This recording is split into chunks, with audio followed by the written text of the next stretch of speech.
ఈ అవకాశం ఇచ్చిన వెస్లెన్ గారికి, సంఘానికి, మీ అందరికీ ప్రభువైనటువంటి యేసుక్రీస్తు నామములో వందనాలు తెలియజేస్తా ఉన్నాను. ద్వితీయోపదేశకాండకి వెళ్దాం ఒకసారి. ద్వితీయోపదేశకాండము 11వ అధ్యాయము 10, 11, 12 వచనాలు నేను చదువుతాను. మీరు నది దాటి స్వాధీనపరుచుకున్నట్టుకు వెళ్ళుచున్న దేశము కొండలు లోయలు గల దేశము. అది ఆకాశ వర్ష జలము త్రాగును. అది నీ దేవుడైన యెహోవా లక్ష్యపెట్టు దేశము. నీ దేవుడైన యెహోవా కనులు సంవత్సరం మొదలుకొని సంవత్సరాంతం వరకు ఎల్లప్పుడూ దాని మీద ఉండును. చిన్న ప్రార్థన చేసుకుందాం.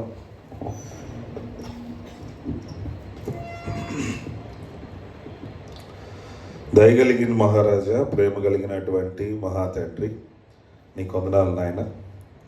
మరొకసారి మీ పాద సన్నిధికి వస్తూ ఉన్నాం. ఈ వాక్యాన్ని బోధించడానికి నాకు మంచి జ్ఞానాన్ని దయచేయండి. మీ సిలువ చాటు నన్ను మరుగుపరుచుకోండి. మీరు హెచ్చవలసి ఉన్నది, నేను తగ్గవలసి ఉన్నది. ప్రభా ఈ నూతన సంవత్సరం నాయన, ఈ మొదటి నెలలో మీరు ఇచ్చిన ఈ అవకాశాన్ని బట్టి వందనాలు, స్తోత్రాలు చెల్లిస్తూ మీ సన్నిధి మాకు తోడుగా ఉంచి సహాయం చేయమని నజరేయుడైన యేసుక్రీస్తు నామములో అడుగుచున్నాం తండ్రి, ఆమేన్. మనం చదువుకున్నటువంటి వాక్యంలో ఒక మాటను మనం గమనిస్తూ ఉన్నాం.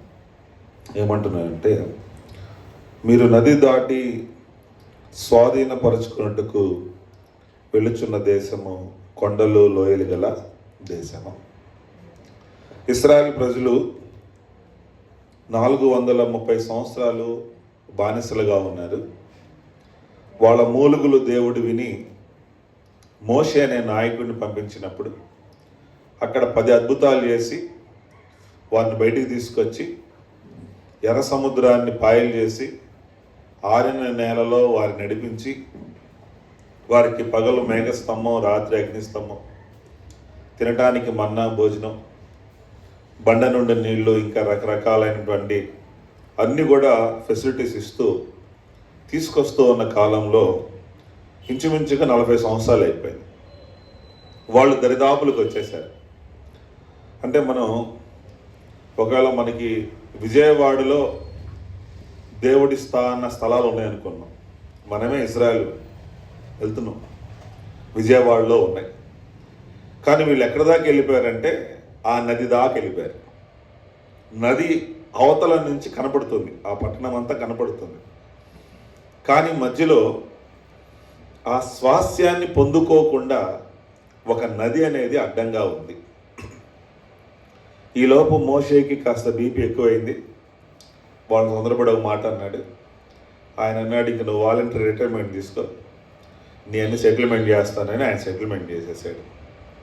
అప్పుడు మోషే బ్రతిమలాడుతున్నాడు. అప్పుడు ఆయన అన్నాడు, ఈ ధర్మశాస్త్రం మరొకసారి వాళ్ళకి చెప్పు. అందుకనే దీనికి ద్వితీయోపదేశకాండం అంటే మరొకసారి చెప్పాడు.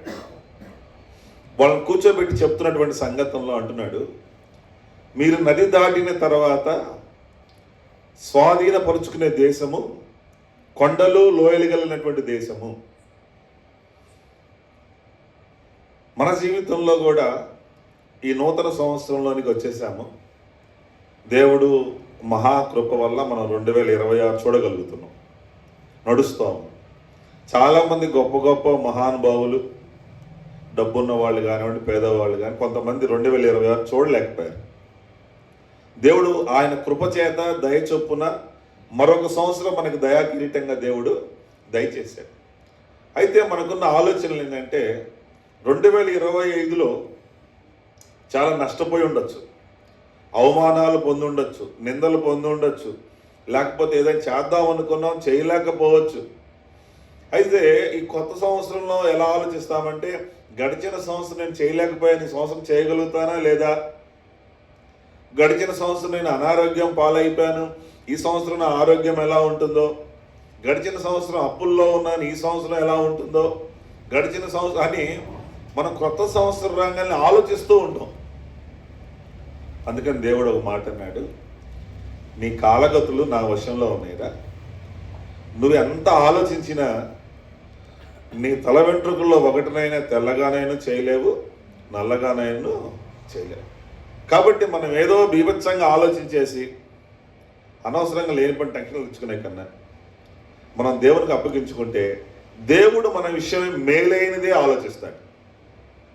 మన పిల్లలకి ఈ సంవత్సరం మనం ఎలా మేలు చేయాలి అని ఆలోచిస్తున్నామో, మన తండ్రి అయిన దేవుడు కూడా మన విషయంలో మనకి ఎలాంటి మేలు జరగాలి, వీడి జీవితంలో ఒక నూతన క్రియ జరిగించాలి అని మేలైన వాటి గురించే ప్రభు మన తండ్రి మన గురించి ఆయన ఆలోచిస్తాడు. కాబట్టి ఏదో మనం ఆలోచించుకొని గందరగోళం అవ్వాల్సిన పరిస్థితి లేదు.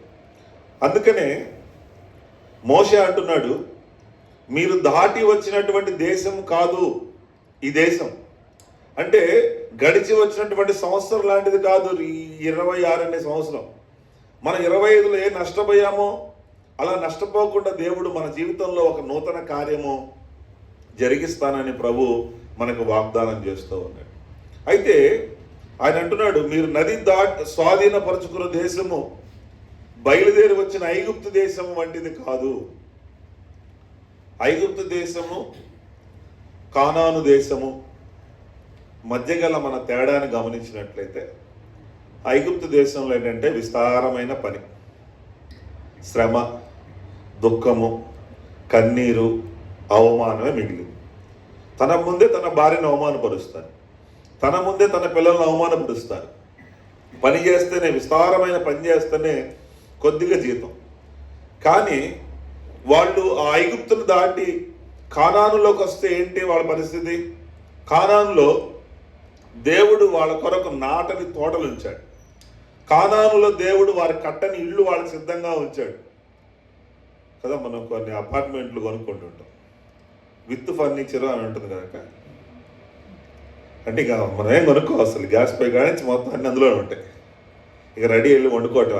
అట్లాగా దేవుడు కూడా ఏమంటున్నా అంటే, నేను నీ కొరకు నువ్వు నాటని తోటలు, నువ్వు కట్టని ఇళ్ళు నేను నీ కోసం సిద్ధం చేస్తున్నాను. కాబట్టి అక్కడ కానాను దేశంలో తక్కువ పని ఎక్కువ జీతం, ఐగుప్తులోనేమో ఎక్కువ పని తక్కువ జీతం, అవమానం, దుఃఖం, కన్నీరు. కాబట్టి ఈ రెండింటి మధ్య తేడాన్ని మనం గమనిస్తుంటే ఆయన అంటున్నాడు, మీరు దాటి వచ్చినటువంటి దేశం కాదు మీరు వెళ్ళబోయే దేశం అంటూ. దానిలో కొండలు ఉన్నాయి, లోయలు ఉన్నాయి, అది ఆకాశ వర్ష జలాన్ని త్రాగుతుంది. నీ దేవుడైన యెహోవా లక్ష్య పెట్టే దేశము. సంవత్సరం మొదలుకొని సంవత్సరాంతం వరకు ఆయన కనుదృష్టి దాని మీద ఉంటుందని మోషే చెప్తూ వచ్చాడు. అయితే ఆ స్వాస్యాన్ని పొందుకోవాలి అంటే, ఆ విజయవాడలోకి వెళ్ళాలి అంటే ఏం చేయాలక్క? నది దాటాలి. నది యువతలు కూర్చొని ఎన్ని కళలు కన్నా ఉపయోగం ఏమీ లేదు, నది దాటితేనే. అలాగే వీళ్ళ జీవితంలో కూడా పోనీ ఇప్పటిదాకా ఏం శ్రమ పడలేదా? చాలా శ్రమలు పడ్డారు. జల సముద్రం లాంటి శ్రమలు వచ్చినాయి, చేదే నీళ్ళు లాంటి సమస్యలు వచ్చినాయి, యుద్ధాలు జరిగినాయి, ఎన్నెన్నో. వాటన్నింటిలో గుండా, శ్రమల్లో గుండా సాగుతూ వెళుతూ ఉన్నారు. అయినా దేవుడు ఇస్తానన్నటువంటి ఆ పాలు తేనెలు ప్రవహించే దేశాన్ని పొందుకోబోతూ ఉండగా మధ్యలో నది అనే మరొక సమస్య కూడా వారి ముందు కాచుకొని ఉంది. మేము ఇప్పటిదాకా శ్రమ పడ్డామంటే ఇంక మేము శ్రమ పడలేమంటే కుదరదు. ఆ నది అనే శ్రమను కూడా మనం ఏం చేయాలంటే దాటాలి. దాటినప్పుడే ఆ అనుభవంలోనికి దేవుడు మనల్ని తీసుకెళ్తాడు. ఒకవేళ నేను దాటలేను పాస్టర్ గారు అంటే, ఐగుప్తులో ఏముంది? శ్రమ ఉంది, ఐగుప్తులో అవమానం ఉంది, ఐగుప్తుల నింద, కన్నీరు ఉన్నాయి. కానీ అది ఆ నది దాటితేనే మనకి పాలు తేనెలు ప్రవహించే దేశంలోనికి అడుగు పెడతాం. అయితే మన జీవితంలో ఈ నది ఎలా దాటగలము అని ఆలోచన చేస్తే, ఒకసారి యాకోబు అనే భక్తుడు ఒక మాట రాస్తూ వచ్చాడు. యాకోబు వాళ్ళ నాన్నను మోసం చేసి మేనమామ ఇంటికి వెళ్ళాడు. అక్కడ ఒక 20 సంవత్సరాలు ఉన్నాడు. ఎండకి బాగా తెచ్చిపోయి ఒక రిపోర్ట్ ఇచ్చి చివరికి తను సంపాదించిందంతా తీసుకొని వస్తున్నాడు. ఆ నది దాటిన తర్వాత మా అన్న ఇంటి దగ్గర ఎలా ఉన్నాడో అని దూతలను పంపిస్తే వాళ్ళు వచ్చి చెప్పారు, ఏమంటే మీ అన్నయ్య 400 మంది మనుషులు తీసుకొని వస్తున్నాడు, తెల్లారేసరి చంపేస్తారు అన్నప్పుడు ఆ నది దగ్గర కూర్చొని ఒక ప్రార్థన చేస్తూ ఒక మాట అన్నాడు, అయ్యా నేను చేతికర్ర సహాయంతో ఈ నది దాటాను, నేను చేతికర్ర సహాయంతో ఈ నది దాటాను. అంటే నది ఎలా దాటాలో యాకోబు చెప్పకనే చెప్తున్నాడు. చేతికర్ర ఈ యాకోబు దగ్గర ఎప్పటి వరకు ఉంది? ఆదికాండం 49వ అధ్యాయంలో తన పిల్లలందరూ పిలుస్తాడు, జరగబోయే విషయాలు చెప్తాను రండిరా, నేను మిమ్మల్ని ఆశీర్వదిస్తా అని చెప్పి అంత స్టోరీ అయిపోయాక ఆ చేతికర్ర మొనల మీద ఆనుకొని నమస్కారము చేశాను. అంటే తన జీవితంలో చివరి వరకు ఆ చేతికర్రను వెంబడిస్తూనే ఉన్నాడు. చేతికర్ర దేనికి సాదృశ్యంగా ఉందంటే వాగ్దానానికి సాదృశ్యంగా ఉంది. మనం గుంటూరు మహాపట్టణంలో గొప్ప గొప్ప దైవజనులు వచ్చారు. వాళ్ళు చాలా ఒక సామ్రాజ్యాన్ని స్థాపించేశారు. ఏసన్న గారు కావచ్చు, దేవదాస్ అయ్య గారు కావచ్చు, అయ్యర్ దొర గారు లాంటి వాళ్ళు కావచ్చు. వీళ్ళు వస్తా ఇంటి దగ్గర నుంచి ఒక లారీ డబ్బులు వేసుకొని వచ్చారా? ఒక వాగ్దానం చేతబట్టుకొని వచ్చారు. ఆ వాగ్దానాన్ని చేతబట్టుకొని వచ్చి దేవుని కొరకు గొప్ప గొప్ప కార్యాలు చేయగలిగారు. అలాగే మన జీవితంలో కూడా ఆ నదిని దాటాలంటే దేవుడు మనకిచ్చిన వాగ్దానాన్ని చేతబట్టుకొని దాన్ని ఉచ్చరించి దాన్ని స్తుతించి ఆ వాగ్దానం దేవుడు మన జీవితంలో చేయగలడని నువ్వు నమ్మినప్పుడు, స్తుతించినప్పుడు, ఉచ్చరించినప్పుడు నీ ముందు నది నిలవలేదు, అది నీకు రహదారిగా మారిపోతుంది. మనం వాగ్దానం పొందుకుంటాం కానీ ఆ వాగ్దానం ఎక్కడో పుస్తకాల కిందో బైబిల్లోనో పడిపోయి ఈ నెల కొంచెం గుర్తుండొచ్చు, ఇక తర్వాత కామన్ అయిపోతుంది. వాగ్దానాన్ని మనం ఎలా స్వతంత్రించుకోవాలంటే దేవుడిచ్చిన వాగ్దానాన్ని చదవాలి, ఉచ్చరించాలి మన నోటితో. ఇది నాకు ఇచ్చినందుకు స్తోత్రాలని స్తుతించాలి. ఈ వాగ్దానం దేవుడు నా జీవితంలో చేయగలడు అని నువ్వు ఎప్పుడైతే నమ్ముతావో, నువ్వెంతగా నమ్ముతావో అంతగా నీకు విడుదల వస్తుంది అనమాట. ఎప్పుడైతే ఆ వాగ్దానం స్తుతించి నమ్మి నీ నోటితో ఉచ్చరిస్తావో అలాంటప్పుడు నీ ముందు ఆ నది అనే సమస్య ఉండదు. అదేమవుతుందంటే అది నీకు రహదారిగా మారిపోతుంది. కాబట్టి దేవుని బిడ్డలారా, ఇప్పటి వరకు వాళ్ళు ఈ 40 ఏళ్ళు ఎన్నో శ్రమలు పడ్డారు. కళ్ళ ముందు శ్వాసం కనిపిస్తూ ఉంది, కానీ నది అనే ఒక నది సమస్య అడ్డుగా ఉంది. దాన్ని దాటడానికి నీకేం కావాలంటే నీకు ఒక వాగ్దానం కావాలి. చేతి కర్ర సహాయంతో నేను ఈ నదిని దాటాను అని చెప్తూ ఉన్నాడు. రెండో సందర్భంలో మనం చూసుకున్నట్లయితే మోషే తన కాలాన్ని ముగించేశాడు. యెహోషువ దిగులుగా కూర్చొని ఉన్నాడు. దేవుడు యెహోషువతో మొట్టమొదటిసారిగా మాట్లాడుతున్నాడు. భయపడకు, మోషేకు తోడుగా ఉన్నట్లు నేను నీకు కూడా తోడుగా ఉంటాను, రేపు ఒక అద్భుతం చేస్తాను అని నది ఎలా దాటాలో ఒక ప్రణాళిక చెప్తూ ఉన్నాడు. యాజకులు మందసం మోసుకొని వెళ్ళనివ్వు, వాళ్ళ కాళ్ళు ఎప్పుడైతే ఆ నదిని తాకుతాయో అప్పుడు అది మీకు దారినిస్తుంది, రెండుగా చీలిపోతుంది, ఆరిన నేలలో మీరు అవతలకి వెళతారు అన్నప్పుడు ఉదయాన్నే ఆ ప్రజలందరినీ సిద్ధపరుస్తున్నాడు యెహోషువ. మీరు లెగవండి, శుద్ధి చేసుకోండి. మీరు నది ఎలా దాటాలంటే యాజకులు మందసాన్ని మోసుకొని వెళుతూ ఉంటారు, మీరు వారిని గమనించండి, మీరు మందసాన్ని చూస్తూ ఉండండి, యాజకులను గమనించండి. ఆ మందసాన్ని చూస్తూ యాజకులను గమనిస్తూ త్వరపడి నది దాటండి అని చెప్పాడు. వాళ్ళు ఎప్పుడైతే మందసం భుజాల మీదకి ఎత్తుకున్నారో యాజకులు, వారి అరికాళ్ళు ఎప్పుడైతే ఆ నీళ్ళకు తగిలినాయో అది రెండుగా విడిపోయింది. ఆ సమయంలో నది ఎలా ప్రవహిస్తుంది? ఎప్పుడేమో మామూలుగా డల్గా ప్రవహించేది, వీళ్ళు ఎప్పుడైతే దాడదాం అనుకున్నారో అది ఉగ్ర రూపం దాల్చేసింది. గట్లు కూడా నిండి పొంగి పొర్లేంతగా ప్రవహిస్తుంది. అంటే వీళ్ళకి మరొక భయం, ఏంటిది ఇంత ప్రవాహం వస్తుంది, ఇంత ప్రవాహంలో కూడా దేవుడు ఒకవేళ కార్యం చేయగలడు చేయలేడేమో అనుమానానికి తావు లేకుండా. అంటే మనం కూడా చూడండి, ఏదైనా అప్పటిదాకా సైలెంట్గా ఉంటుంది, దేవుని పని చేయబోతున్నాం అనగా నీకు సమస్యలు వస్తుంటాయి అనమాట. అలాగే యోర్దాన్ నది అప్పటిదాకా కాముగా ఉండి వీళ్ళు ఎప్పుడైతే దాడదాం అనుకుంటున్నారో అది ఉగ్ర రూపం దాల్చేసింది. అది ఏ రూపం దాల్చినా యాజకులు వెళ్ళి ఆ మందసాన్ని మోసుకొని ఆ కాళ్ళు తగలంగానే అది పాయలైపోయింది. ఆరిన నేల మీద వారు అవతలకి వెళ్ళారు. యెహోషువ చెప్పాడు నది ఎలా దాటాలంటే మీరు మందసాన్ని గమనించండి, యాజకులను గమనించండి. అంటే ఏంటి మందసం? దేవుడిని మనం గమనించాలి, యాజకుడిని గమనించాలి, మన సంఘాన్ని మనం గమనించాలి, సేవకుడిని గమనించాలి. కొన్నిసార్లు సేవకుడే ఇటు వెళ్తుంటాడు, సంఘస్థులే ఇటు వెళ్తుంటారు. అప్పుడు మీరు నది దాటలేరు. సేవకుల్ని గమనించడం అంటే నా సేవకుడు ఎంత భారంతో పనిచేస్తున్నాడు, నేనెంత భారంలో ఉన్నాను, నా సేవకుడు ఎంత ఉపవాసాలు ఉంటున్నాడు, నేనెంత ఉపవాసాలు ఉంటున్నాను, నేను ఈ పరిచర్యకి ఏమైనా చేయగలనని ఆ మందసాన్ని గమనిస్తూ ఆ సేవకుడిని వెంబడిస్తున్నప్పుడు ఆ చెప్తున్నాడు, మీరు నదిని త్వరగా దాటగలరు. కాబట్టి మీ జీవితంలో అడ్డుగా ఉన్నటువంటి ఆ నదిని దాటితేనే ఆ పాలు తేనెలు ప్రవహించే దేశంలోనికి వెళ్ళగలుగుతారు. మరొక సందర్భంలో ఎలీషా మనం చూస్తూ ఉంటాం. ఏలియా గారికి కబురు వచ్చింది, ఆయన సిద్ధపడి వెళ్తూ ఉన్నాడు. ఎలీషా శిష్యుడు, గురుగారు మీరు ఆడికి వెళ్తున్నారు కదా, నేను కూడా మీతో వస్తా. ఆయన అంటే ఎందుకు నువ్వు ఇక్కడే ఉండు, ఈ పరిచర్య చూసుకో అంటే ఆయన అన్నాడు, యెహోవా జీవము తోడు, మరణం తప్పక నిన్ను నన్ను ఏది వేరు చేయడానికి వీల్లేదన్నాడు. ఇద్దరు స్టెప్ బై స్టెప్ చాలా 3 సార్లు ఆయన ఆపాడు, కానీ ఈయన ఆగలేదు. చివరికి యోర్దాను దగ్గరికి వచ్చారు.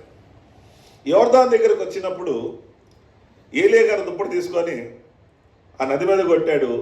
వెంటనే అది పాయలైపోయింది. ఇద్దరు మాట్లాడుకుంటూ అవతలికి వెళ్ళారు.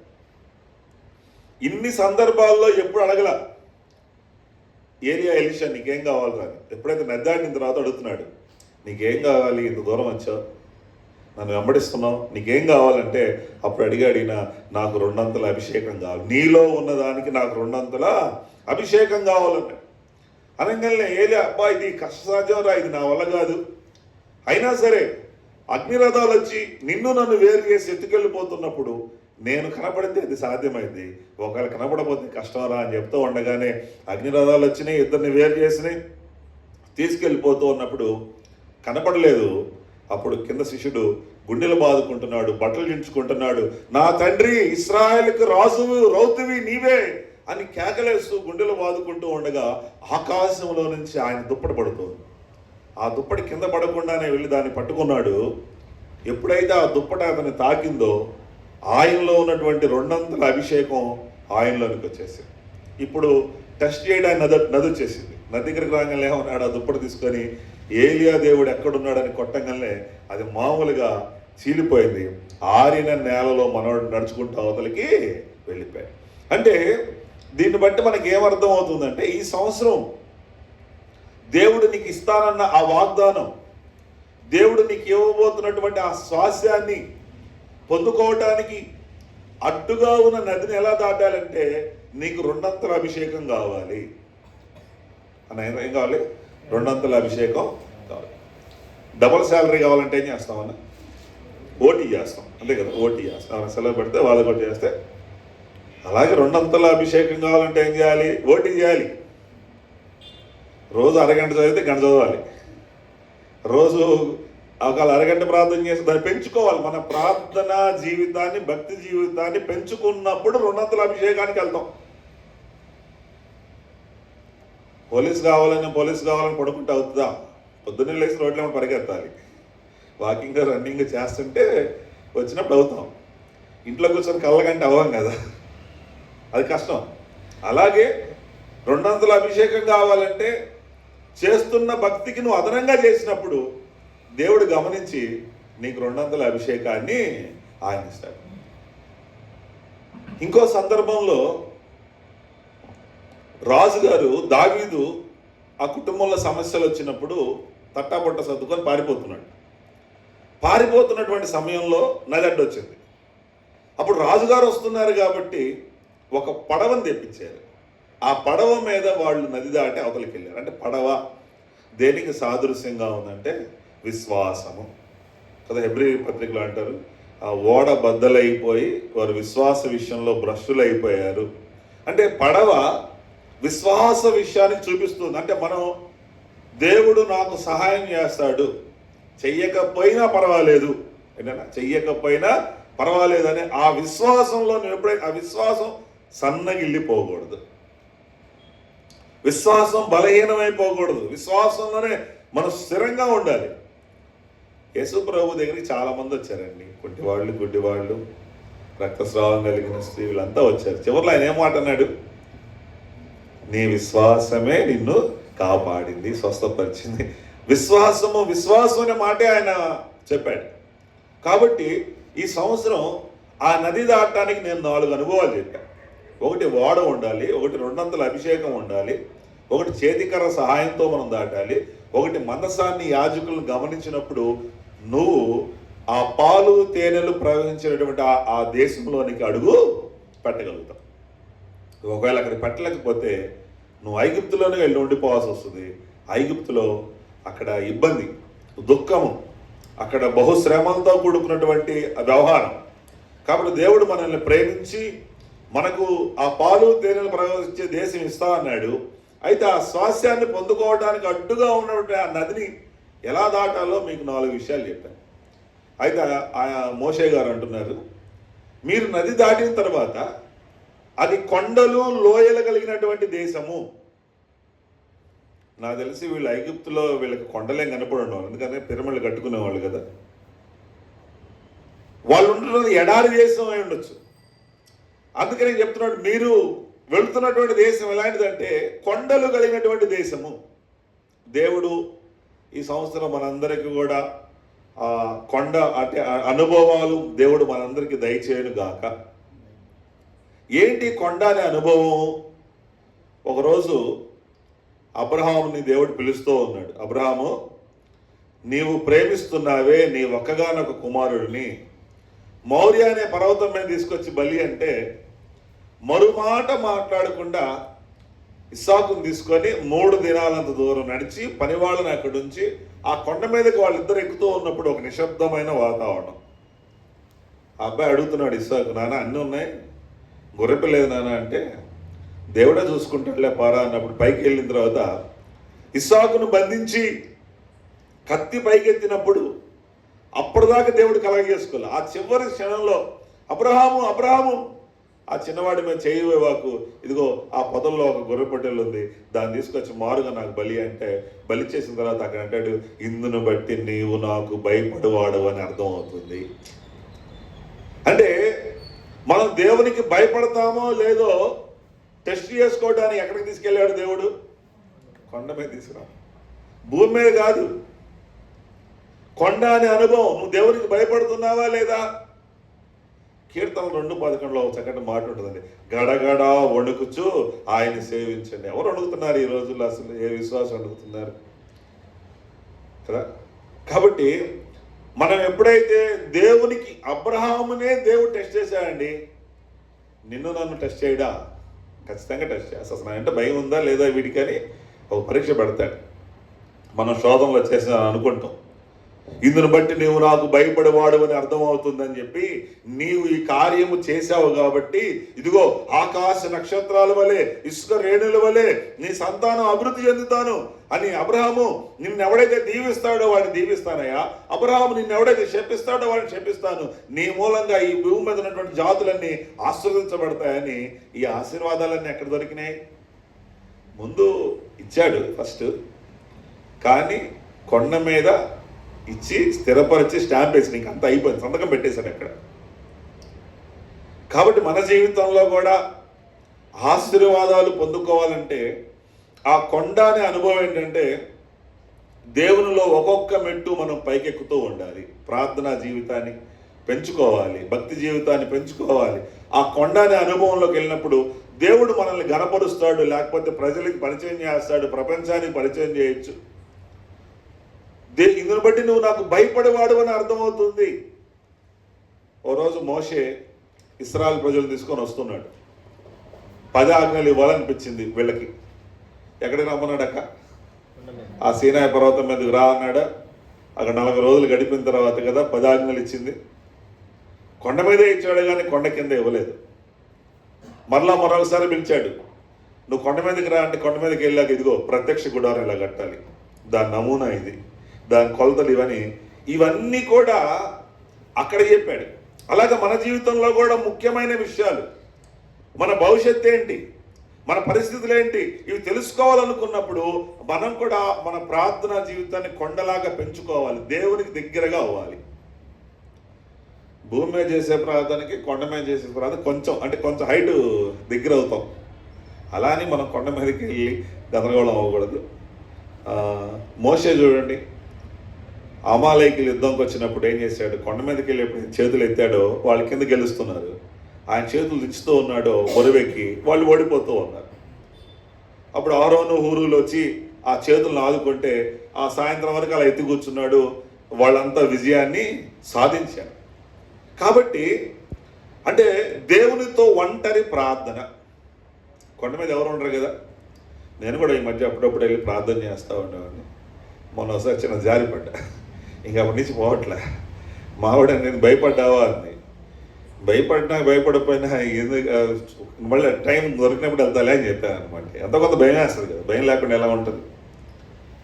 ఒకసారి వేదనాయకం గారితో కొండ మీదకి వెళ్ళి ప్రార్థన చేసాం. అక్కడ అది చాలా దూరం, బెంగళూరు దగ్గరలో. నేను అనుకున్నాను సాయంత్రం 6 అవ్వగానే కింద దించేస్తాడేమో అనుకున్నాను. 6 అయిన తర్వాత ఎవరు ఇంక కింద కదలట్లా. నేను అడిగాను, పాస్టర్ గారు ఏంటి చీకటి పడుతుందిగా వెళ్దామంటే, ఎక్కడికి వెళ్ళేది ఇక్కడే ఉండేది అన్నాడు. అదేం పాస్టర్ గారు ఎవరన్నా పాముల గిన్నెలు వచ్చి చంపేస్తే అంటే చచ్చిపోదాం అన్నాడు. బతికితే రేపు సేవ చేద్దాం లేకపోతే పరలోకంలో వెళ్దాం అన్నాడు. భలే వాళ్ళ చేతిలో పడ్డా అనుకున్నాను నేను. ఆ రాత్రి నేను ఫస్ట్ టైం అక్కడ మీద పడుకోవటం. కాబట్టి అంటే అలానే మనం రాత్రిపూట వెళ్ళి మనం ఉండకూడదు. ఇక్కడ కూడా మనం తురకపాలనే కొండ ఉంది. ఆ కొండ కింద ఒక చర్చి ఉంటుంది. ఆ పాస్టర్ గారు కొండ మీదే ఉండేవాడంట నైట్లు. అంటే వాళ్ళ డేర్ అది. అలానే మనం ప్రయత్నాలు చేయకూడదు. అయితే ఆ కొండ అనే అనుభవం మనం ఒంటరి ప్రార్థనతో దాన్ని పోల్చుకోవచ్చు. దేవునితో ఏకాంతంగా మన గదిలోకి వెళ్ళి మనం ప్రార్థన చేసుకోవచ్చు. కాబట్టి ఎప్పుడైతే నువ్వు వెళతావో దేవుడు రహస్యాలు నీకు చెప్తాడు. ఆ 10 ఆజ్ఞలు ఇచ్చాడు అక్కడ. అలాగే ప్రత్యక్ష గుడారం కట్టడానికి అక్కడ నమూనాని ఇచ్చాడు. అలాగే చూడండి, అహరోను ప్రధాన యాజకుడు చనిపోయినప్పుడు హోరు కొండ మీదకి వెళ్తే అక్కడ తన ముగింపునిచ్చాడు. ఇలాగ కొండ అనే అనుభవాలు చాలా ఉన్నాయి బైబిల్లో. దేవుడు అంటున్నాడు, నువ్వు వెళుతున్నటువంటి ఆ దేశము కొండలు కలిగినటువంటి దేశము. తర్వాత వెంటనే అన్నాడు, అది లోయలు కలిగినటువంటి దేశం. లోయ అనగానే మనం ఎంత హైట్ ఎక్కామో అంత డౌన్ కిందకి రావాలి. అంటే లోయ అనేది ఒక తగ్గింపు జీవితానికి సాదృశ్యంగా ఉంది. యేసు ప్రభువు వారు పరలోకంలో 24 మంది పెద్దలు, ఆ దేవదూతలు, కోట్ల మంది దేవదూతలు, పరిశుద్ధుడని పెద్ద ప్రోటోకాల్ ఆయనకి. ఆ 24 మంది పెద్దలు కూడా కిరీటాలు మీ ముందు మేము ఎలా పెట్టుకుంటామని ఆయన కాళ్ళ దగ్గర పడేసి ఆయన్ని స్తుతిస్తూ ఉంటే, అలాంటి ఆయన పశువులు పాకదాకా తగ్గించుకున్నాడు. ఒక సాధారణమైన స్త్రీ పాలిస్తే కానీ ఆకలి తీరలేనంతగా తగ్గించుకున్నాడు. చలేస్తుంటే పొత్తిగుడ్డలతో చుట్టబడితే కానీ చలి ఆగలేనంతగా తగ్గించుకున్నాడు. ఈ దినాల్లో నిజంగా మనం తగ్గించుకుంటున్నామా?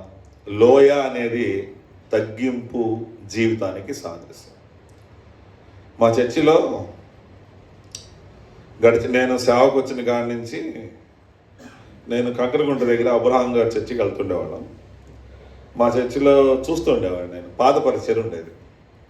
నేను చిన్నప్పటి నుంచి చూస్తూనే ఉండేవాడిని. మన బాప్తీసం తీసుకున్నప్పుడు మా పాస్టర్ గారు నా కాళ్ళు కూడా కడిగాడు. నేను కూడా ఆయన కాళ్ళు కడిగాను. నాకు కూడా అలవాటు కాబట్టి ప్రతి సంవత్సరం 31st నైట్ పెట్టుకుంటాను. నేను కూడా మా చర్చిలో పెడతాను. గడిచిన కొంతకాలంగా కొంతమంది పెద్ద కులస్తులు వచ్చారు, కాస్త చదువుకున్న వాళ్ళు కూడా వచ్చారు. వీళ్ళు 31st నైట్ రావటంలా. ఎందుకు రావటం లేదా నాకు అర్థం కాదు. నేను అంత పట్టించుకోవట్లేదు. వచ్చిన వాళ్ళు చెప్దామనుకుంటాం కానీ మావాడంటుంది ఇదిగో వాళ్ళు పలానా వాళ్ళు రావట్లేదు అంటే హడావుడిగా ఉంటాం కానీ నేను మర్చిపోతాను. 3 ఏళ్ళు అయిపోయింది. తర్వాత ఇంకొకళ్ళు కూడా వాళ్ళు ఏం చేస్తారంటే ఫోన్ చేసి, పాస్టర్ గారు పాదపరిచర్యకి మమ్మల్ని పిలవక అంటున్నారు డైరెక్ట్గా. అంటే ఆ అవతల వ్యక్తి కాళ్ళు పట్టుకోవటం అనేది వాళ్ళకి ఆ తగ్గింపు రావటం లేదు. ఇక ఏం చేశాను నేను, మా గురువుగారిని అడిగా, ఏం గురువుగారు ఏం చేయాలి ఇలాంటి సమస్య వచ్చింది చర్చిలో అంటే, ఆయన యోధా పత్రికలో ఒకటి చూపించి, కొంతమంది సందేహాలు ఉంటాయి మురళి, వాళ్ళు మనం పోగొట్టుకోకూడదు కదా, చిన్నగా వాక్యం ద్వారా చెప్దాము, ఈసారికి ఆపులే అన్నాడు. ఇక ఈసారికి ఏం చేసామంటే పాద పరిచర్యలాగా ఆపేసాం. కొంతమంది విశ్వాసులేమో పాస్టర్ గారు ఏంటో హెల్త్గా ఉంది పాస్టర్ గారు మీరు ఎందుకు పెట్టలేదంటే మనం చెప్పలేము. వీళ్ళేమో ఫోన్ చేసి పాస్టర్ గారు మమ్మల్ని పిలవద్దు మేము రామని డైరెక్ట్గా చెప్పేస్తున్నారు, ఓపెన్గా చెప్పేస్తున్నారు. అంటే నాకు అనిపించింది యేసయ్య అంత తగ్గించుకున్నాడు రా బాబు. యేసయ్య అంత గొప్ప దేవుడై ఉండి పేతురు కాళ్ళు పట్టుకున్నాడు. అంటే అసలు నాకు అనిపించింది ఆ సన్నివేశం అంతా, ఆ కాళ్ళు పట్టుకున్నాడు అంటే పేతురు నన్ను క్షమించనే అర్థం. అంటే ఆ తగ్గింపు జీవితం, తగ్గించుకున్నావు నేను తగ్గింపు కలిగినవాడిని అంటే ఆయన అంటే మన దాంట్లో చిన్న ఎగ్జామ్ పెడతాడు, నీలో తగ్గింపు ఉందా లేదా చూస్తాడు. చూసినప్పుడు మనం ఫెయిల్ అయిపోయాం అనుకోండి, ఆ లోయ అనే అనుభవం అది, లోయ అనే అనుభవము అదే. ఆ లోయలో దేవుడు ఏం చేస్తాడంటే మన జీవితాల్లో అద్భుతాలు చేస్తాడు, మనం ఊహించని అద్భుతాలు చేస్తాడు.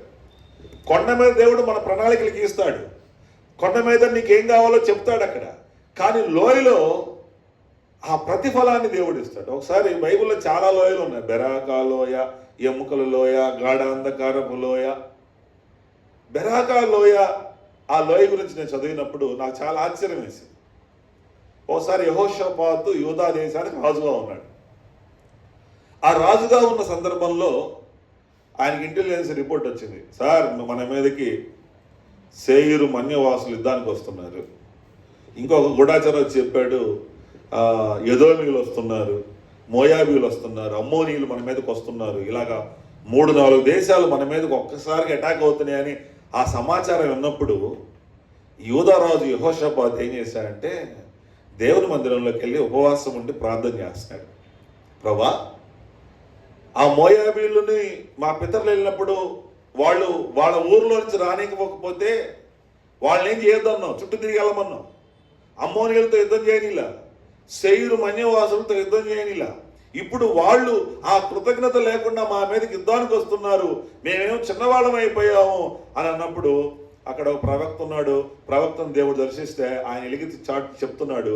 ఏమని చెప్పాడంటే యుద్ధము జరిగింది రేపు, కానీ యుద్ధం చేసేది నేను, మీరు భయపడద్దు అని చెప్పాడు. ఇక వెంటనే రాజుగారు ఏం చేశారు తెలుసా, బాగా పాటలు పాడేవాళ్ళని, కాస్త చక్కగా డ్రమ్ములు కొట్టేవాళ్ళని, వాయిద్యాలు వాయించే వాళ్ళందరూ పోగు చేసి ముందు వాళ్ళు వెనక వీళ్ళు కత్తులు గిత్తులేని తీసుకెళ్ళాలి వాళ్ళు యుద్ధానికి. ఎందుకంటే దేవుడు కదా చేసుకుంటారని యుద్ధం. వీళ్ళు పాటలు పాడుకుంటూ దేవుని స్తుతిస్తూ ఆ మైదానం దాకా వెళ్ళారన్న. వెళ్ళేసరికి వాళ్ళల్లో వాళ్ళకే పడక ఒకరినొకరు పొడుచుకొని మొత్తం చచ్చిపోయి ఉంటే వాళ్ళ మెడల మీద ఉన్న బంగారం ఒలుచుకోవడానికి వీళ్ళకి 3 రోజులు పట్టిందంట. చూడండి ఆ మాట ఒకసారి చూద్దాం. 2వ దినవృత్తాంతాల్లో ఉంటుంది, 20వ అధ్యాయం అనుకుంటా.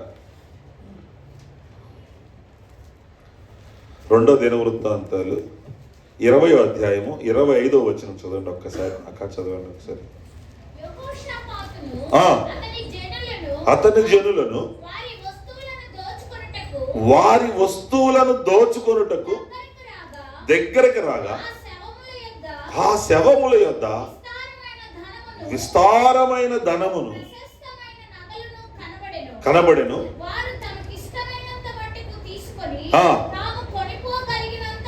తాము కొనిపోగలిగినంత కంటే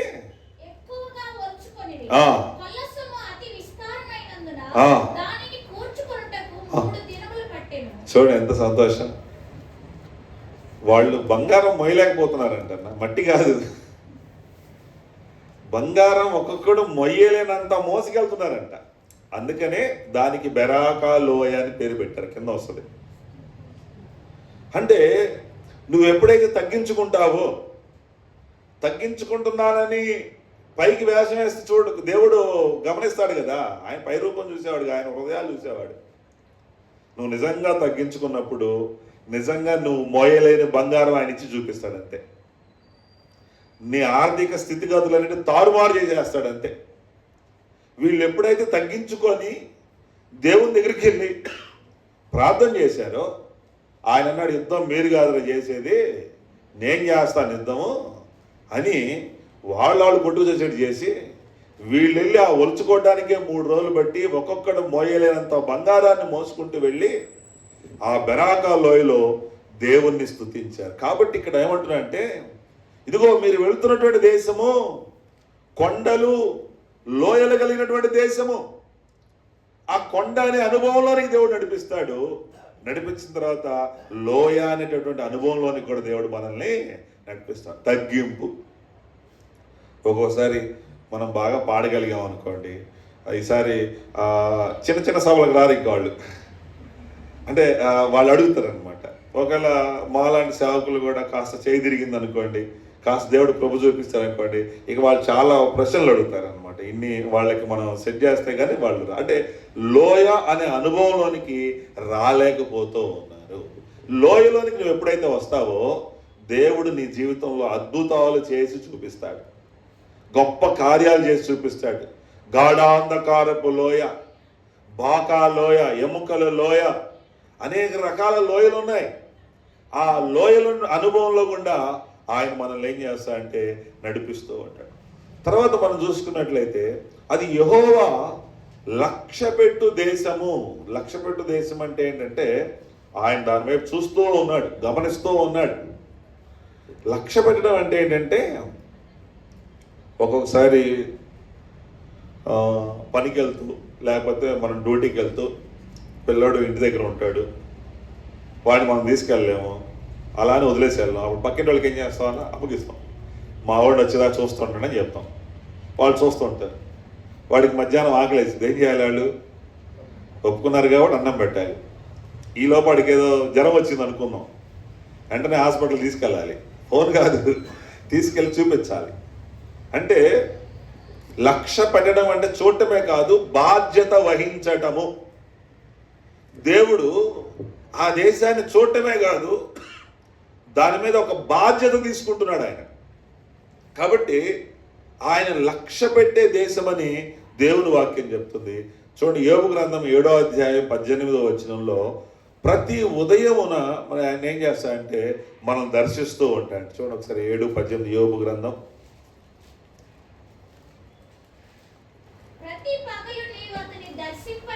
ప్రతి పగలు దేవుడు మనల్ని ఏం చేస్తాడంట దర్శిస్తూ ఉంటాడు. అందుకనే ఉదయకాలం లేచి ప్రార్థన చేయాలి, ఉదయకాలం లేచి బైబిల్, ఎందుకంటే దేవుడు మనం దర్శిస్తాడు.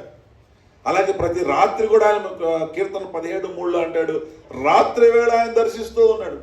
మనం పడుకునే ముందు ప్రార్థనతో, కుటుంబ ప్రార్థనతో మనం మంచం మీదకి వెళ్ళడం చాలా శ్రేష్టకరమైనటువంటి విషయం అన్నమాట. అంటే దేవుడు మనల్ని దర్శిస్తూ ఉన్నాడు. ఇశ్రాయేలు ప్రజలు వారు మూలుగులు చూసి ఆయన బాధపడి వాళ్ళని దర్శించాడు, దాని నుంచి విడిపించాలని ఆయన ప్రణాళిక వేశాడు.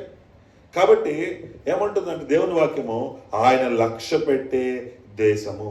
ఇంకొకటి ఆ 11:12 ద్వితీయోపదేశకాండం 11:12 సంవత్సరం మొదలుకొని సంవత్సరాంతం వరకు ఆయన కనుదృష్టి ఉంట ఆ దేశం మీద ఎల్లప్పుడూ ఉంటుంది అని రాయబడి. ఎవరి మీద ఆయన కనుదృష్టి ఉంటుంది? ఆయనకి ఎన్ని కనులు ఉన్నాయి అంటే బైబిల్లో జకర్యా గ్రంథం 4వ అధ్యాయం 10వ వచనంలో ఒక మాట ఉంటుంది. చూడండి, జకర్యా గ్రంథం 4వ అధ్యాయం 10వ వచనంలో, లోకమంతటను సంచారము చేయు యెహోవా యొక్క 7 నేత్రములు. ఆయనకి 7 నేత్రములు ఉన్నాయి. అవి దేశమంతా సంచరిస్తున్నాయి. అవి మనలాంటి కళ్ళు కాదు. నా కళ్ళు స్పెడ్స్ తీస్తే మీరు కనపడరు, స్పెడ్స్ ఉంటేనే మీరు కనపడతారు నాకు. ఆయన కళ్ళు అక్కడ సియోనులో నుండి చూస్తే సముద్రం యొక్క అడుగు భాగాలు కనిపిస్తాయి, అగ్ని జ్వాలల వంటి కనులు. అలాంటి కనులు ఒక వ్యక్తిని గమనిస్తున్నాయంటే ఎంత సంతోషం. ఎవరిని ఆయన చూస్తాడు? బైబిల్లో ఒక మాటలో రాయబడింది, లేయా ద్వేషించబడటం యెహోవా చూచెను. ద్వేషించబడటం కొన్ని సందర్భాల్లో మనం ఉద్యోగాల దగ్గర మనం ద్వేషించబడచ్చు, కొన్ని సందర్భాల్లో సంఘములో మనం ద్వేషించబడచ్చు, ఇళ్ల పక్కన మనం ద్వేషించబడచ్చు. అయితే మనల్ని ఎప్పుడైతే ఇతరులు మనం ద్వేషిస్తున్నారో మన దేవుడు మనల్ని చూస్తున్నాడనే విషయాన్ని మనం గమనించాలి. ఆయన కన్నులు నన్ను చూస్తున్నాయి అనే విషయాన్ని మనం గమనించాలి. చూడండి, ఆయన చూసి ఊరుకుంటాడా? ఆయన చూశాడు యాకోబు కుటుంబాన్ని. యాకోబు కుటుంబంలో లేయాని పరిచయం చేస్తూ ఏమని చెప్పాడనా, లేయా జబ్బు కళ్ళది అని రాశాడు. రాహేలు రూపవతి సుందరి అని 2 పదాలు రాశాడు. అంటే ఆమె చాలా చక్కగా ఉంటుంది. యాకోబేమో పాపం రాహేల్ని ప్రేమించి ఆమె కోసం 7 సంవత్సరాలు కొలువు చేస్తే, లాబానేమో మోసగాళ్ళకి మోసగాడు కాబట్టి ఆ జబ్బు కళ్ళ అమ్మాయి ఎలా సేల్ అయ్యిందని ముందు ఆ అమ్మాయిని సేల్ చేశాడు. ఇక ఇతనికి ఇష్టం లేదు ఆ అమ్మాయి అంటే. ఎదురొచ్చినా తిడుతున్నాడు, లేకపోతే ఎలా తిడుతున్నాడో మరేం చేస్తాడు, ద్వేషిస్తున్నాడు.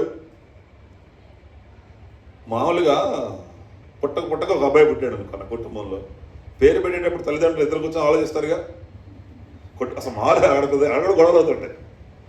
ఇక్కడ నేను లేయానే పేరు పెడుతుంది. అసలు యాకోబు స్పందన లేదు అక్కడ. ఏమని ఉంటుంది ఫస్ట్లో అక్కడ లేయా ఏమని ఉంటుంది అంటే, యెహోవా నా శ్రమను చూచి ఉన్నాడు కాబట్టి ఇతనికి రూబేను. నా శ్రమను చూశాడు ఆయన. ఇంకోసారి అంటది, నా భర్త నన్ను హత్తుకుంటాడు కాబట్టి ఇతనికి ఈ పేరు. ఈసారి నా భర్త నాతో కాపురం చేస్తాడు కాబట్టి ఇతనికి ఈ పేరు. అంటే ఈ పేర్లు పెడుతూ ఉన్నప్పుడు పుడుతున్నాడు కానీ యాకోబేశ్వరిని నచ్చిన పేరు పెట్టుకోపో అంటున్నాడేమో. అంటే అంతగా ఆమెను ద్వేషిస్తూ ఉన్నాడు. ఆమెను ఎంతగా ద్వేషిస్తున్నాడో ఆమె గర్భాన్ని అంతగా దేవుడు ఏం చేస్తున్నాడంటే తెరుస్తూ ఉన్నాడు. చివరికి ఆస్తి పంపకాలు వచ్చినాయండి. లేయా పిల్లలకి ఎక్కువ వచ్చినాయా, రాహేల్ పిల్లలకి ఎక్కువ వచ్చినాయా? లేయా పిల్లలకే ఎక్కువ వచ్చినాయి. లేయా పిల్లల్లోనే గొప్ప వాళ్ళు పుట్టేశారు. లేవీడు అంటే సామాన్యుడా, ఉరిశిక్ష వేసేస్తాడు. యూదా అంటే సామాన్యుడా, రాజులు వచ్చేసారు. అంటే ఆ ముఖ్యమైన వాళ్ళందరూ కూడా లేయ గర్భాన్ని దేవుడు కలగజేసేసాడు. ఎందుకంటే ఆమె ద్వేషించబడటం దేవుడు చూశాడు. అలాగే మన జీవితంలో కూడా మనం ప్రభువుని నమ్ముకున్నామని ఎవరైనా ద్వేషిస్తే ఏం వాళ్ళమే మనం గొడవ అసలు. ఒకరోజు దేవుడు మన శత్రువుల ముందు మన తల ఎత్తుతాడు, మన శత్రువులు ఎదుట మన తలకు నూనిస్తాడు, మన శత్రువులు ఎదుట మనకు భోజనాన్ని కూడా ఆయన సిద్ధపరుస్తాడు. మనమే కంగారు పడాల్సిన పనేమీ లేదు. కాకపోతే వాడికి కొంత సమయం ఉంటుంది కాబట్టి వాడు చెలరేగుతూ ఉంటాడు. పోన్లే అని మనం వదిలేస్తే లేయా ఎలాగైతే ఆశీర్వదించబడిందో ఆ రాహేలు ముందు చకచక పిల్లల్ని కానీ చూపించాడు. ఆ దినాల్లో పిల్లలే ఆస్తి. ఎంత భూమి ఉన్నా విలువ లేదు, కానీ ఒక కొడుకు ఉన్నా అంటే వాళ్ళకి పండగ. అది అబ్రహాము కొడుకు పుడితే ఎంత పండగ చేశాడు, అదిరిపోయే పండగ చేశాడు. ఎవరు రాశారు? దేవుడే రాశాడు. మన ఆదికాండం అన్ని మోషే రాశాడు. మోషే గుర్తున్నాయా? చూశాడా? దేవుడు చెప్పాడు, మోషే అబ్రహాము వాళ్ళ అబ్బాయి పుట్టినప్పుడు అదిరిపోయే ఫంక్షన్ చేశాడా రాయ్ అని చెప్పి రాయించాడు. అలాగా లేయా ద్వేషించబట్టం చూసి లేయా యొక్క గర్భాన్ని తెరిచిన దేవుడు మన జీవితంలో కూడా మనం అలానే కావాలని వెళ్ళి నన్ను తింటాను అనకూడదు. ఒకవేళ ఏదైనా ప్రభువుని నమ్ముకున్నాము అనే ఆ ఒక్క కారణం ద్వారా ఎవరైనా మనల్ని మానసికంగా ఇబ్బంది పెట్టినా దేవునికి అప్పగించు, తగిన కాలంలో పరిష్కారం వస్తుంది. అబ్రహాం ఇంట్లో హాగరు కూడా ఉందండి. శారమ్మ పాపం చాలా హాగర్కి మేలు చేసింది. ఆమె దాసి, ఒక రకంగా దాసి అంటే విలువ లేనటువంటి ఒక వ్యక్తి, ఇచ్చి పెళ్లి చేసింది. వెంటనే దేవుడు కూడా ఆమె గర్భాన్ని తెరిచాడు. అప్పుడు యజమానురాలు పట్ల ఎలా ఉండాలి, ఎంతో కొంత ప్రేమ ఉండాలి. నీచురాలుగా అనిపించిందంట, కృతజ్ఞత లేకుండా పోయింది. ఆ ఇంట్లో 318 మంది పనోళ్ళు ఉన్నారండి, మగవాళ్ళు, వాళ్ళ భార్యలు, పిల్లలు, మొత్తం 1000 మంది ఉండొచ్చేమో ఆ ఇంట్లో. 1000 మందిలో ఆమె 3వ వ్యక్తిగా మారిపోయింది. అబ్రహాము, శారా. మరి 3వ వ్యక్తి కూడా హాగరే కదా. ఇంకా అంత ఆధిక్యతనిస్తే ఆ కృతజ్ఞత లేకుండా శారాని నీచురాలుగా ఎంచిందండి. ఇంక శారా కూడా అబ్రహాంతో గొడవ వేసుకుంటే, ఇగో నీ దాసి నీ చేతిలో ఉందిగా, నీ ఇష్టం వచ్చేయంటే కావని పాపం బాగా శ్రమ పెట్టింది. మరి ఏం శ్రమ పెట్టిందో మనకైతే తెలియదు. ఆ కష్టాన్ని తట్టుకోలేక గోడ దిగి పారిపోయింది. కావాలి ఆ పారిపోతూ ఉన్నప్పుడు అరణ్యంలో దేవుడు కలగజేసుకొని, ఆగరు ఎక్కడికి వెళ్తున్నావమ్మా నువ్వు అంటే, నేను నా యజమానురాలు నన్ను కష్టపెడుతుంది కాబట్టి నేను ఆమె చేతికి పారిపోతున్నానంటే దేవుడు చెప్పాడు, లేదు లేదు, నీవు తిరిగి వెళ్ళి ఆమె చేతి కింద అణిగిమణిగుండు. నువ్వు అణిగిమణిగుండి నా మాట అంటే నీ సంతానాన్ని నిశ్చయంగా ఆశీర్వదిస్తా. నీ గర్భంలో నుంచి 12 మంది రాజులు వస్తారు. ఇదిగో నీ బిడ్డని, ఆమె చరిత్రను చెప్పాడు, ఆమె భవిష్యత్తుని చెప్పాడు. అప్పుడు ఆమె ఏమైందంటే విని లోబడి మరలా శారా ఇంటికి వెళ్ళింది. నాకు తెలిసి ఆ శారా కనపడంగా 4 ఇచ్చేసి ఉంటుంది. ఇప్పటిదాకా ఆడికి వెళ్ళా నీకోసం ఎత్తుకున్నాను. ఆయన ఓర్చుకుంది, దేవుడు చెప్పిన మాట విన్నది. కాబట్టి దేవుడు ఓ రోజు హాగర్ గర్భవాసంలో నుంచి 12 మంది రాజులు వచ్చారండి. మామూలు విషయం కాదు. ఆమె ఇంట్లోంచి పంపించేటప్పుడు అబ్రహాం తెగ బాధపడి ప్రార్థన చేస్తాడు, ప్రభువా నీ సన్నిధిలో వీడిని జ్ఞాపకం చేసుకో అంటే, నువ్వు చేసిన ప్రార్థన నేను విన్నానులే అని జ్ఞాపకం చేసుకొని ఏం చేశాడు, పెట్రోల్ బావులని వాళ్ళకి ఇచ్చి నీళ్ళ బావులని మనకి ఇచ్చాడు. పండగ చేసుకుంటారు అని కదా, వాళ్ళకి అన్ని పెట్రోల్ బావులు వెళ్ళిపోయినా మనకే నీళ్ళ బావులు వచ్చేసి. అంటే అబ్రహాం ప్రార్థన ఎంత గొప్పదో చూడండి. వెళ్ళేటప్పుడు వాటర్ బాటిల్ కాస్త ఒక రొట్టె తప్పితే ఏమి ఇలా ఆస్తి ఇవనేలా సారా. కానీ అబ్రహాం చేసిన ప్రార్థన ఆ 12 మంది రాజుల జీవితాలు మారిపోయినాయి. ఈరోజు వాళ్ళు ప్రపంచాన్ని శాసిస్తున్నారా లేదా, ఎంతోమంది ఆ దేశాలు. కాబట్టి ఇక్కడ ఏంటంటే ఆయన కన్నులు సంవత్సరం మొదలుకొని సంవత్సరాంతం వరకు హాగర్ అంటుంది, చూచుచున్న దేవుడు నీవేనయ్యా అని అక్కడ పేరు పెట్టింది దేవునికి. కాబట్టి ఆయన చూచే దేవుడు, ఆయన మనల్ని లక్ష్య పెట్టే దేవుడు, నీ కర్మరాన్ని వదిలేసే దేవుడు కాదు. హిజ్కియా కన్నీటితో ప్రార్థన చేస్తున్నాడు, ఇగో నువ్వు 15 రోజులు చచ్చిపోబోతున్నావు అంటే ఆ గోడ వైపు తిరిగి కన్నీటితో ప్రార్థన చేస్తే ఆ దేవుడు చూసి అన్నాడు, నీ కన్నీటిని నేను చూశానయ్యా, 15 రోజులు కాదు 15 సంవత్సరాలు ఇచ్చాను పో అన్నాడు. ఇందులో ఒక గొప్ప ఆశీర్వాదం ఉందన్న, ప్రపంచంలో ఎవరికి రానటువంటి ఒక ఆశీర్వాదం వచ్చింది. ఏంటది? ఎవడికి చెప్పలా నువ్వు ఇంతకాలం బతుకుతావని. ఇతను ఒక్కడికే 15 సంవత్సరాలు బాండ్ రాసి ఇచ్చేశాడు అనమాట. ఇక 15 సంవత్సరాలు నీకు మరణం లేదు. ఎంత లాభపాస్తాయని రేపు బతుకుతాడో లేదో తెలియదు, రేపు మనకు గ్యారంటీ లేదు. కానీ హిజ్కియాకి ఒక్కడికి మాత్రమే 15 ఏళ్ల బాండు ఆయన దగ్గర పెట్టుకున్నాడు. కాబట్టి దేవుని యొక్క కనుదృష్టి వాళ్ళ మీద పడుతూ ఉంది. ఐగుప్తులు పడుతున్నటువంటి బాధను కూడా దేవుడు చూచి, ఆ హింసను చూచి వాళ్ళని ఏం చేశాడంటే విడిపించాడు. కాబట్టి మన దేవుడు చూచే దేవుడు, ఆయన స్పందించే దేవుడు, మనతో మాట్లాడే దేవుడు. ఆయన అంటున్నాడు, ఇదిగో ఈ రాబోతున్న వచ్చినటువంటి 2026 నువ్వు దాటి వచ్చినటువంటి సంవత్సరం లాంటిది కాదు. పోయిన సంవత్సరం అవమానపడ్డావేమో, నిద్రపడ్డావేమో, చేద్దామనుకు చేయలేకపోయావేమో. ఈ సంవత్సరం నీ జీవితంలో నేను ఒక నూతన కార్యం చేస్తానయ్యా. నువ్వు వెళ్తున్నటువంటి దేశము దాటి వచ్చినటువంటి దేశం లాంటిది కాదది అని ఆయన మనకు వాగ్దానం ఇస్తూ ఉన్నాడు. ఆయన మనల్ని కాపాడే దేవుడు. ఎంతగా మనల్ని కాపాడుతాడంటే సముద్రంలో నడిచినా తడి అంటనేవాడండి, అగ్నిగుండంలోకి వెళ్ళినా అగ్ని వాసన కూడా మనకు అంటనేవాడు, సింహాల బోన్లో పడినా అవేవి మనల్ని చేయలేవు, అంతగా మనల్ని కాపాడుతాడు ఆయన. ఎటు చూసిన భయంకరమైన వాతావరణం చూస్తూ ఉండక చకచక మారిపోయిందండి. క్రైస్తవం మీద భలే దాడులు జరుగుతున్నాయి. మొన్న నేను ఒక పోస్ట్ పెట్టా, 60,000 మంది చూశారు. ఒక రకంగా సంతోషం అనిపించింది. 60K వచ్చింది దాని మీద. 20 మంది బండబూతులు తిట్టారు. అసలు ఆ బూతులు చూసినప్పుడు నా ఫస్ట్ టైం నేను చూడటం, ఇక అసలు ఓపెన్ చేద్దామంటే నాకు నిజంగా ఒడిగినాయి. ఎవడేం తిడతాడో, ఎందుకు వచ్చిన గొడవ అని చెప్పి అసలు పెట్టడమే మానేసి. అంటే ఎంత వ్యతిరేకత వస్తూ ఉన్నప్పుడు ఆయన అంటాడు ప్రకటన గ్రంథం 3:10లో, నేనును నిన్ను కాపాడేదను. ఎలా కాపాడతా అంటే ఇలాంటి ఈ కష్టతరంలో ఆ ఎర్ర సముద్రంలో తడి అంటకుండా ఆరిన నేల మీద నడిపినట్లుగా మనం నడపగలడు. ఆయనకు అసాధ్యమైంది ఏది లేదు. కాబట్టి ఈ 2026లో ఆయన మన జీవితంలో ఒక నూతనమైన కార్యం చేయబోతూ ఉన్నాడు, ఒక గొప్ప కార్యం చేయబోతూ ఉంటాడు. ఆయన మనల్ని కాపాడుతాడు. మనల్ని కాపాడే దేవుడు ఆయన కొనకడు, నిద్రడు. ఆయన మనల్ని కొన్ని అనుభవాలు గుండా తీసుకుని వెళ్తాడు. ఒకవేళ కొండలు ఎక్కించినప్పుడు ఎక్కుదాం, తగ్గించుకోమన్నప్పుడు తగ్గించుకుందాం.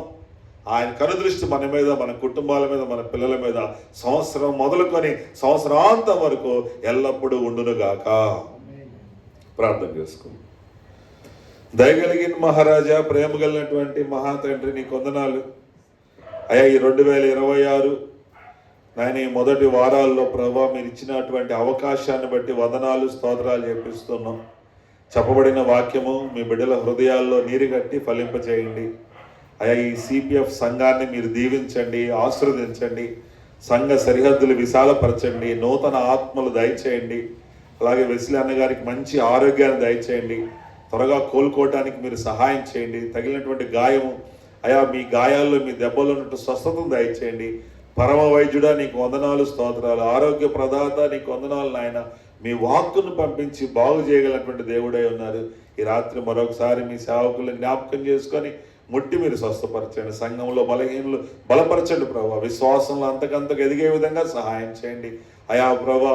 నది దాటడానికి కావాల్సినటువంటి వాగ్దానాలు వీరి జీవితాల్లో మీరు దయచేయండి ప్రభా. కృప చూపించి సహాయం చేయండి. ఈ రాత్రికాల సమయంలో ఎవరైతే అనారోగ్యంలో ఉన్నారో వారిని స్వస్థపరచండి. కుటుంబ సమస్యల్లో ఉన్న వారికి నెమ్మది దయచేయండి. మారు మనసు లేని వారికి మారు మనసు, రక్షణ లేని వారికి రక్షణ దయచేసి ప్రభు అవకాశం ఇచ్చిన సంఘాన్ని మీరు దీవించి ఆశీర్వదించమని నజరేయుడైన యేసుక్రీస్తు నామములో అడుగుచున్నాం తండ్రి, ఆమేన్. ఈ అవకాశం ఇచ్చిన అన్నగారికి ప్రత్యేకమైన వందనాలు.